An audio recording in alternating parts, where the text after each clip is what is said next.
What's up, everybody? Crash here.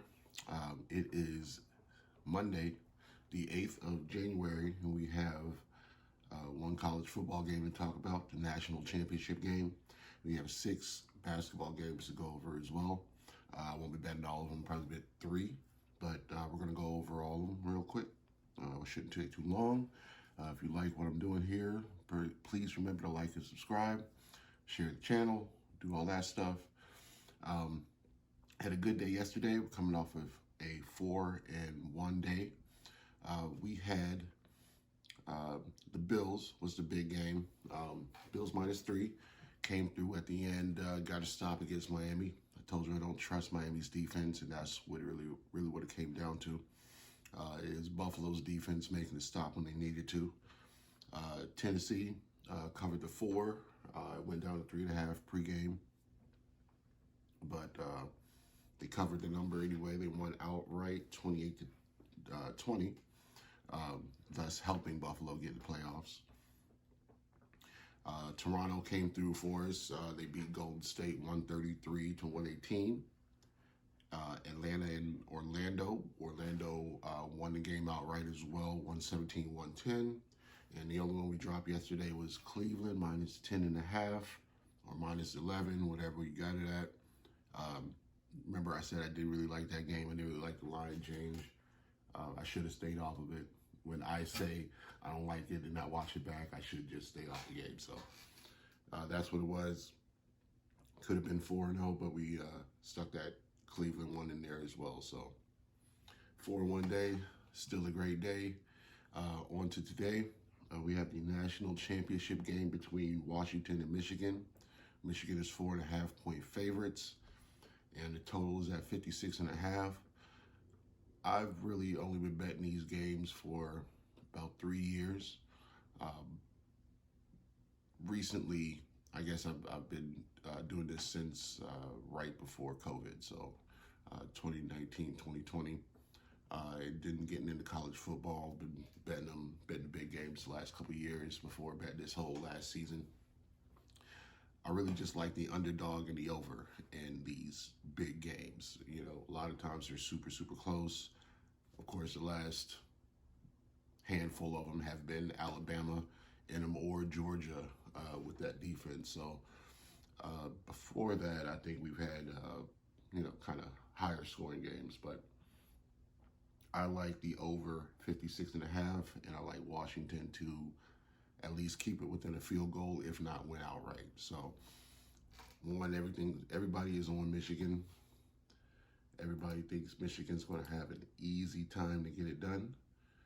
And Washington just has NFL elite quarterback and wide receivers, ready to prove to the world that they could do this. So, I think Washington is the play, and that's where I'll be. I'll be on the over 56.5 in Washington +4 or 4.5, hopefully 4.5. Going to the NBA, we have the Bulls and the Hornets. Hornets are underdogs at home, 6.5 points.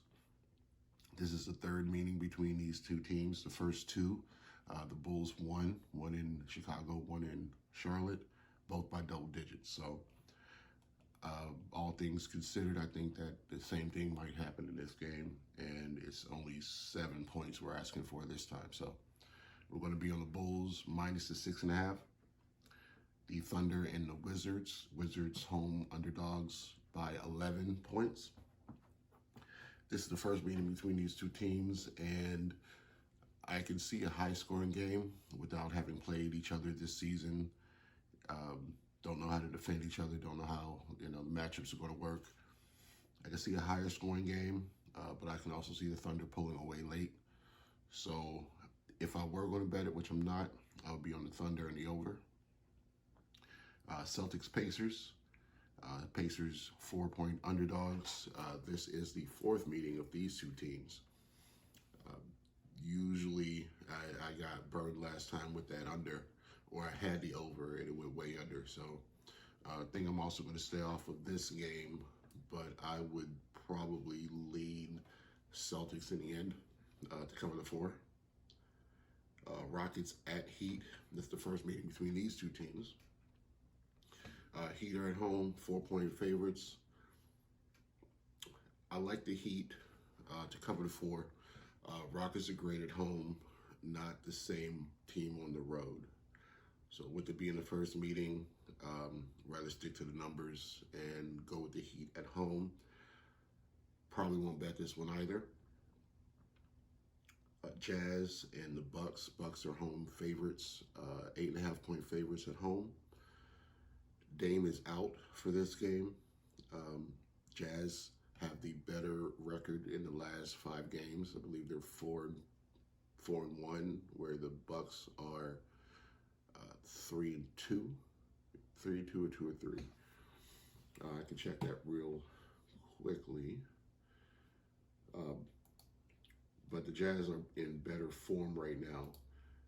And with Damian Lillard out, that's a 30 points out of their lineup missing. I know they have a piece or two off the bench that can come in and fill in for them, but not to that level. So I am going to be on the Jazz plus 8.5 in this game.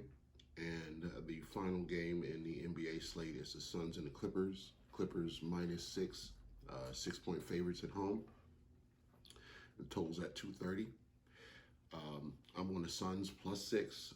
This is a revenge game from January 3rd, where the Clippers beat the Suns 131 to 122 as 4-point favorites at home. So, or I guess that was on the road. No, Clippers were on the road, and they were 4-point favorites on the road, and we had no Kevin Durant in that game. So Kevin's back in. I think they will show up for this game against the team that just beat them 5 days ago. So